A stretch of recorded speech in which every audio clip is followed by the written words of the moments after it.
कहानी शुरू होती है एक ऐसे दौर से जब दुनिया सेकंड वर्ल्ड वॉर की आग में जल रही थी। सोवियत यूनियन ने पोलैंड पर हमला किया और उनके हजारों लोगों को कैद खाने में डाल दिया और उन्हीं गिरफ्तार लोगों में एक का नाम जानूस होता है। दुश्मनों ने उसकी बीवी के दिल में ऐसा खौफ बैठा दिया कि वो डर के मारे जानूस की सारी हकीकत दुश्मनों को बता देती है और इसी वजह से उसको 20 साल की सजा सुनाई जाती है और वो जेल जिस जगह पर थी वहाँ पर जिंदगी खत्म हो जाती है, सिर्फ खामोशी बाकी रहती है। बर्फीले पहाड़ों और बर्फ से ढके जंगल के दरमियान हवाएं और मौत के जैसा सुकून, यही उनका इस्तकबाल था। और साइबेरिया जमीन का एक ऐसा हिस्सा है जहाँ पर सूरज हमेशा उदास रहता है और वहाँ का इंचार्ज बोलता है जहाँ से जो भी भागा वापस नहीं आया, अगर आया भी तो लाश बनकर। यहाँ के लोकल लोग इनाम की लालच में तुम्हें खुद मार डालेंगे, इतना इनाम जो एक जिंदगी के लिए काफी है। बर्फ के उस कैद खाने में जानूस की मुलाकात एक एक्टर से होती है जिसे अब 10 साल की अंधेरी सजा का सामना था और बर्फ के सन्नाटे में वो एक्टर जानूस को कहता है कि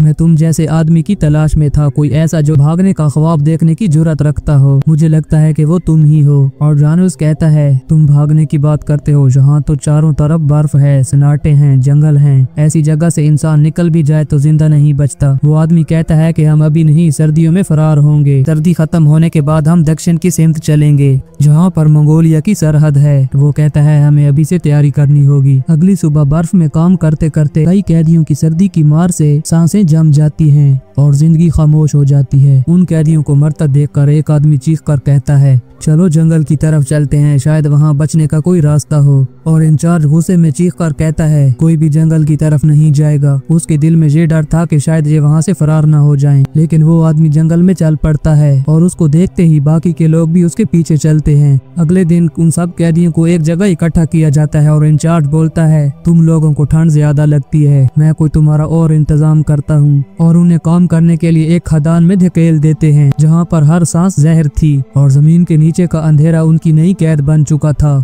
ये जगह पहली कैद से भी कई ज्यादा जालिम थी। धुएं और अंधेरे में काम करते करते जानूस का दम घुटने लगता है और अचानक उसकी आंखों के सामने अपने घर का दरवाजा आया जहाँ पर चाबी एक पत्थर के नीचे पड़ी होती थी और वो वहाँ तक पहुँचता कि वहाँ का एक गार्ड उस पर बंदूक तान देता है। वहाँ पे मौजूद मिस्टर स्मिथ किसी तरह से उसको बचा लेता है। वो मिस्टर स्मिथ से कहता है कि मैं और यहाँ नहीं रह सकता, मेरा यहाँ पे दम घुटता है, मुझे किसी भी तरह बाहर जाना है। उसकी हालत देखने के बाद मिस्टर स्मिथ तैयार हो जाता है कि हम यहाँ से जरूर भागेंगे। वो भी इस नर्क से बुरी तरह तंग आ चुका था। उन दोनों के साथ 5 लोग और भी थे। तेज हवाओं के दरमियान ये लोग जहाँ से फरार होते हैं और जैसे ही गार्ड्स को उन कैदियों के फरार होने का पता चलता है वो उनका पीछा करते हैं और अपने कुत्ते उन कैदियों के पीछे छोड़ देते हैं। लेकिन कैदी उनकी नजरों से ओझल हो चुके थे। कुछ आगे जाने के बाद जानूस अपने कैदी दोस्त से एक चाकू मांगता है जो क्रिमिनल होता है। वो कांपते हाथों के साथ एक दरख्त की खाल से उनके लिए हेलमेट बनाता है ताकि उस मौत की जैसी बर्फ से बचा जाए। वो लोग बगैर रुके सुबह तक सफर करते हैं। काफी चलने के बाद वो एक जगह पर आराम करते हैं और जानूस कुदरत के तरीके से दक्षिण की तरफ जाने का रास्ता ढूंढता है। उनका एक और दिन सफर में गुजरता है और शाम होते ही वो फिर से आराम करते हैं क्योंकि वो काफी थक चुके थे।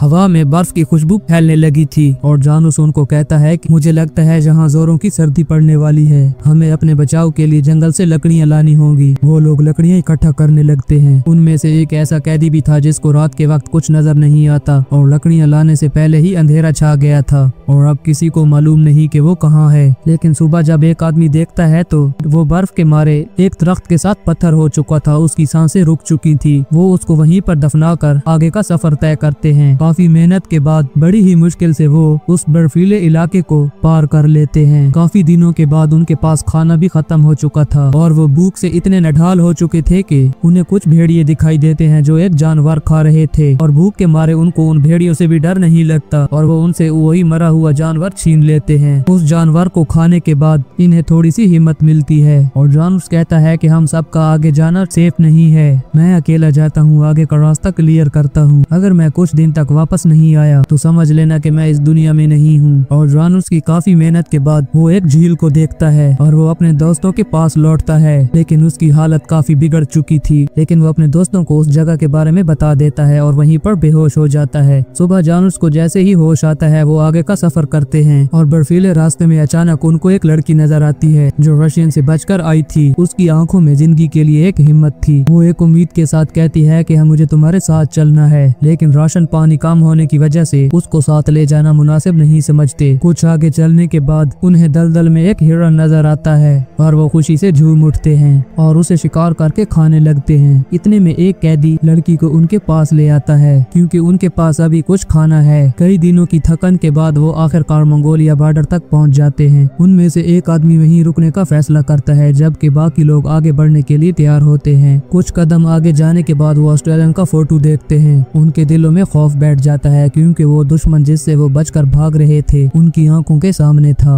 उसके बाद वो प्लान बनाते हैं कि वो चाइना से तिब्बत और फिर तिब्बत से इंडिया के लिए निकलेंगे और वो ये सोचते हैं कि इंडिया में ब्रिटिश का राज है और वो खौफ के साए से कुछ देर के लिए आजाद हो सकते हैं। वो काफी दिनों से सफर में थे इसलिए उनकी हालत बहुत बिगड़ चुकी थी क्योंकि पहले तो जंगल में कुछ खाने के लिए मिल सकता था, लेकिन इस वीरान रेगिस्तान में जिंदगी की जंग लड़ना बहुत मुश्किल है। उनकी हालत बहुत बिगड़ चुकी थी। उनकी किस्मत अच्छी थी कि उन्हें वहाँ पर एक पानी का कुआं मिलता है और वो अपनी प्यास बुझाते हैं। पानी का एक एक घूंट उनके लिए किसी खजाने से कम नहीं था। हमें कुदरत की हर चीज से लुत्फ उठाना चाहिए, ना कि जाया करनी चाहिए। वो अपने साथ पानी लेते हैं और आगे का सफर करते हैं, लेकिन खतरा अभी टला नहीं है। वो बहुत ही खतरनाक तूफान का सामना करते हैं। तूफान रुकने के बाद वो आगे का सफर करते हैं और वो लड़की बेचारी बिल्कुल हिम्मत हार चुकी थी। उसकी वहीं पर मौत हो जाती है। वो उसको वहीं पर दफनाकर आगे चलते हैं, लेकिन अब इनकी तादाद कम हो रही है क्योंकि इतने दिन तक सरवाइव करना बहुत मुश्किल है और उनमें से एक और आदमी कूच कर जाता है और अब जो लोग बच चुके हैं उनके दिल में खौफ बैठ गया है। उन दो मौतों की वजह से इनकी हिम्मत भी लड़खड़ाने लगती है, लेकिन कुछ दूर जाने के बाद उन्हें उम्मीद की एक किरण नजर आती है।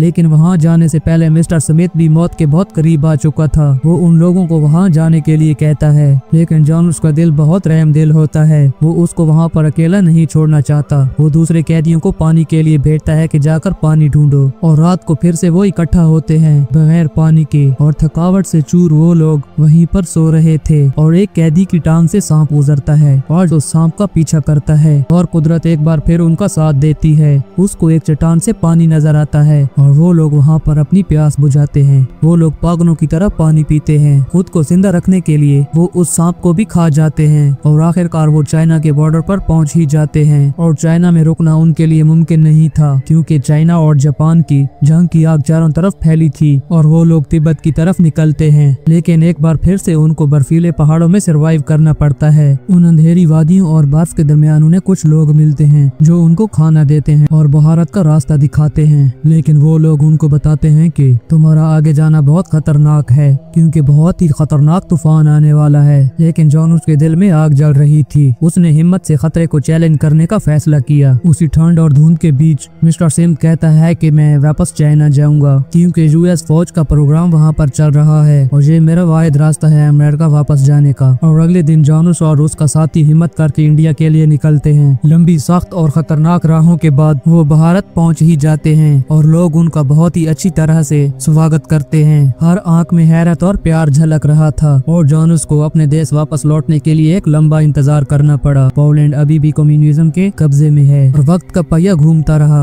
50 साल तक जानूस दुनिया के मुख्तलिफ देशों में भटकता रहा। पोलैंड की सरजमीन अभी भी कम्युनिज्म के कब्जे में थी, लेकिन 1989 में उसके देश की आजादी की खुशखबरी आती है। घर वापसी पर सब मंजर वही थे जैसा वो ख्वाबों में देखता था। उसकी वाइफ जो बहुत बूढ़ी हो चुकी थी उसकी जिंदगी की सबसे बड़ी मुलाकात बनती है। जब पूरी दुनिया सबसे बड़ी दुश्मन लगने लगे तब भी जो दिल में उम्मीद और हिम्मत रखकर चलता है वो मंजिल तक पहुंच ही जाता है।